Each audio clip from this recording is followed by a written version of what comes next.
Pemirsa, objek wisata 0 km Indonesia yang terletak di Pulau Weh Sabang hingga kini masih menjadi destinasi tujuan wisata para wisatawan dan juga berbagai daerah yang sengaja datang khusus ke kota Sabang, terutama di saat hari libur tiba.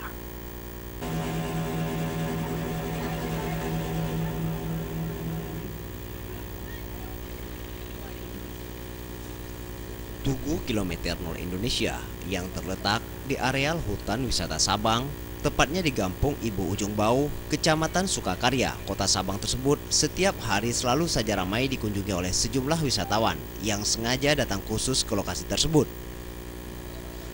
Letak tugu di hutan yang masih asri paling ujung Pulau Weh yang berhadapan langsung dengan Selat Malaka tersebut menambah daya tarik tersendiri bagi wisatawan yang ingin bersuah foto di monumen yang bertuliskan Kilometer 0 Indonesia.